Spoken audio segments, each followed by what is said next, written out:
Here's something nobody tells you in school. The average American household earns about $74,000 a year. Over a 40-year career, that's nearly $3 million passing through their hands. $3 million. And most of them retire with less than $100,000 saved. So the question isn't whether people are earning money. They clearly are. The question is what's happening to it. And the answer to that question is what personal finance actually is. Not the version they sold you, but the real one. Personal finance is one of those topics that sounds simple on the surface. Budget your money. Save some. Don't spend what you don't have. People have been saying this for centuries. Benjamin Franklin was essentially a personal finance influencer in the 1700s. And yet, credit card debt in the United States just crossed $1.1 trillion. The average household carries over $6,000 in card balances at an interest rate somewhere between 20 and 25%. Half of Americans say they couldn't cover a $1,000 emergency without borrowing money. So either people are ignoring the advice, or the advice is incomplete, or, and this is the uncomfortable one, the system itself is designed in a way that makes the advice much harder to follow than it sounds. All three of those are partially true. Let's actually define the thing. Personal finance is the management of money at the individual level. That includes how you earn it, how you spend it, how you save it, how you protect it, and how you grow it over time. 5 functions. That's it.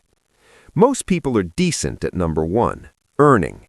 They show up to work, they get paid, the machine functions. Where it breaks down is the gap between earning and spending. And that gap has a name. It's called the savings rate. It's the percentage of your income you keep after all expenses. The average American savings rate hovers around 4 to 5% in normal times. In some recent months, it's dipped below 3. Compare that to Singapore, where the national savings rate runs above 40%, or Germany at around 18, or even Japan at roughly 15. Now, you might say cost of living is different, wages are different, taxes are different. All true.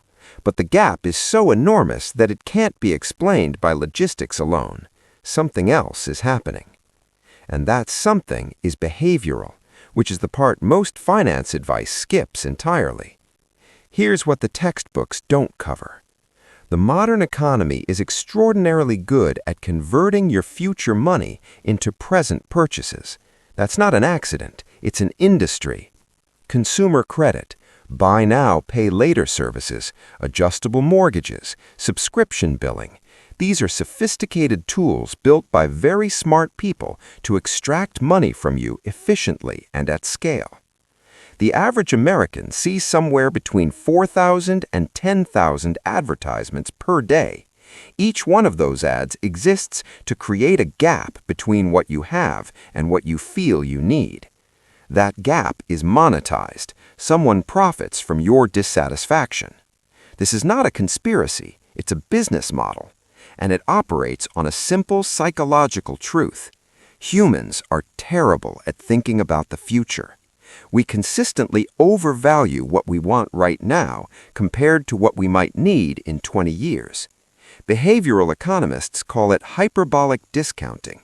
The rest of us call it being human. The result is a system where the math quietly works against you. Spend $500 on a credit card at 24% interest, carry that balance for 3 years, and you've actually spent closer to $750. Do that across multiple cards, multiple years, and the compound interest works just as powerfully in reverse as it does in a retirement account, except it's compounding against you. Now, here's where the personal finance industry, and yes, it is an industry, gets a bit ironic. The same media ecosystem that profits from making you feel inadequate also sells you the solution.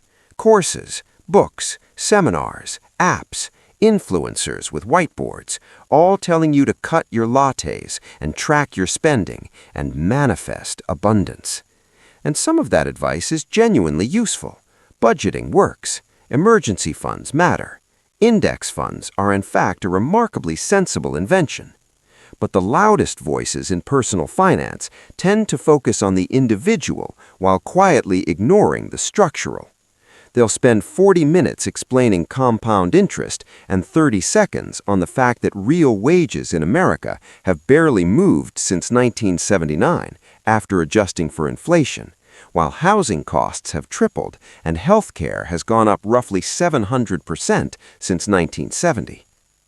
Individual discipline matters, it genuinely does. But telling someone to budget their way out of a structural affordability crisis is a bit like handing someone a bucket and telling them to bail out a sinking ship. The bucket helps, it is not the point. Zoom out far enough and personal finance stops being personal. When household savings rates collapse across an entire country, consumer debt expands. When consumer debt expands, financial institutions grow more powerful. When financial institutions grow more powerful, they shape policy. When they shape policy, the rules around lending, taxation, and investment tend to favor people who already have capital. And around it goes. The individual who learns to invest early, avoid high-interest debt, and build assets over time, that person does significantly better. The data on this is clear. But the individual operating in isolation, making perfect decisions in an imperfect system, they are the exception, not the evidence that the system works for everyone. So what is personal finance? It is the discipline of making rational decisions with money inside a system that is specifically designed to make that difficult. The knowledge matters, the habits matter, the behavior matters. But so does understanding why it's hard.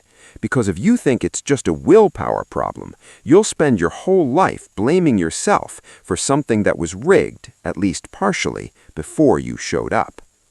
The question worth sitting with is this. If $3 million passed through your hands and most of it disappeared, where exactly did it go, and who benefited from it leaving?